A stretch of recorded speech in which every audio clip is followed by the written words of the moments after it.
Friday, July 17th. How's it going, guys? Now we're going to talk about a security cam I put up. It's called, I believe it's Besder, and it was a 1080p. Came with a 64G card with it. Focal length was 3.6, and I got it through, came through Allied Express. Now I gave $46.63 for this. It took about 38 days to get here, 39 days to get here total. Came in from China over there because Amazon wanted almost double the amount for the same thing. They're under different names. It's just the same brand, but pretty good little security cam. I like it. Now what you're looking at is my cell phone.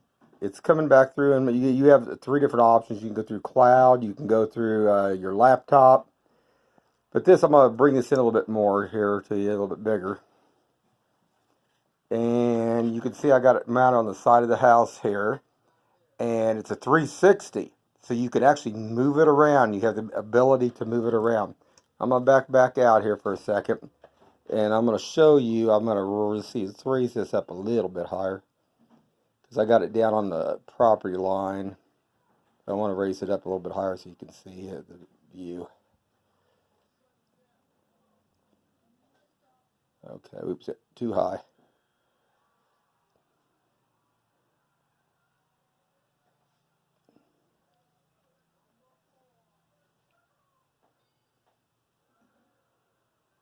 There we go. Alright guys, I'm going to go back to the big screen so we can see it. I think it's got, oops, I think I went down too far. I think it's got excellent quality, actually. Now, it is only 30 frames. The thing of it is, that means like at nighttime, you're going to get a little bit of a blur. You see cars running up and down or whatever.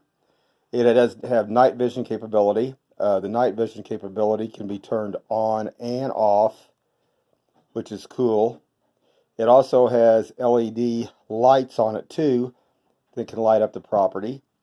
It has an automatic sensor where it also can follow someone. We're going to go out and take a look at it here in just a second. And let you guys see what it looks like. Now, the only thing I noticed, my cell phone, I have to be in the house. Inside the house, it seems like it works better if it's in the house. I just have a Samsung A20, and I'm going through the Wi-Fi. And my Wi-Fi is a double antenna is what it is, basically. So, and I was going to show you how I can also bring it in. I was going to show you how this looks. And then I'll show you how you can bring it in, too. I'm going to double click on it. See, that's really bringing it. That brings it really in to think it's just a 3.6. I mean, that's pretty good. You can see them as they're going down the street. And at night, this thing is excellent. I mean, yeah, between the night vision, or even if just that lamp, that one little pole lamp we got over there, it does very well, guys. So hold on just a second. There we go, guys. There it is. You can see it up there. That's where I mounted it. This is on a pretty steep hill. I actually fell off the house on the top of the roof of this house. It fell 19 feet straight down. That's a long way down and bounced. We used to have a cactus patch right here, and I landed in the cactus patch. That cushioned my fall a little bit. Anyway, you see that wire I got going across there, and where I got it taped right there? I did some little bit of modification, not a whole lot. What I did, I wanted to extend this out. I didn't want, because it's got a transformer with it. It's a 12 volt. And what I did, I had a whole bunch of, I always save any kind of wiring from 110, 220, or even a telephone wire. And what that is, the telephone wire will carry 12 volts to 24 volts depending on, what you're doing.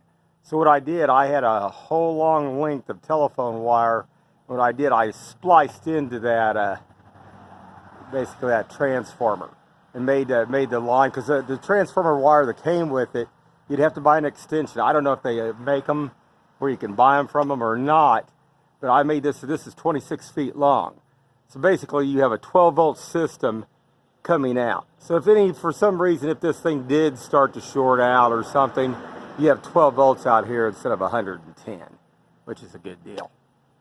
Also, this was supposed to be waterproof and weatherproof, but on the top where the SIM card kind of like went in there, what I did, there wasn't any rubber seal around that. Now, I think that you used the shielding there, thinking that would protect it all. We get a pretty heavy rains here, and we get a lot of blowing rains here. So what I did, I bought some heavy-duty electric vinyl tape that's rated at around over 212 degrees Fahrenheit in the summertime and 14 below in the wintertime. And I taped it over that compartment. I did tape over the top of the dome part too, and as you can see, that antenna, I even taped around it just to be on the safe side. But it is supposed to be waterproof and weatherproof. For what the price of it is, for less than $50, and what it does, excellent. I'm very, very happy with it, guys. And you can see this pole here. I might try to do one more part to this down the line, let you guys see what it looks like at nighttime and with the night vision here on all this. But it real simple to put up there. But like I say, if you're planning on extending it out anywhere with that 12-volt line, you definitely need to find out if you can buy that extension like a plug-in. And then you also have to understand a little bit about electricity, because at 12 volt, you got to know which side's negative, which side's positive, or you could burn it up. I had to check that out first. The center point on the inside where it plugged into the 12 volt was actually the hot lead. The outside was negative, but you can't always go by that, because a lot of the different electronics, I saved transformers too, different kinds of transformers and stuff. Some of those transformers that are 9 volts and 6 volts, actually are opposite. The hot side will be on the outside and the center point will be negative. So it's something you definitely, if you're going to extend something out like that and do it yourself, you want to make sure you definitely get it right and measure that voltage before you know where it's hooking up to actually the security cam itself. But that's pretty cool. I have other security cams on this house too. I have a bullet cam, a Sony. It's a 1 Lux. I believe this is 1 Lux 2 here. But the Sony bullet cam I've had for many years, and that thing, I give like 130 bucks for that thing. It's still doing its job. I mean, it just sees just at nighttime, no infrared or anything, and you can see just like your eyesight. Really cool stuff. Anyway, I promised you some videos today, guys. We're going to go walk here next. But anyway, have a good one.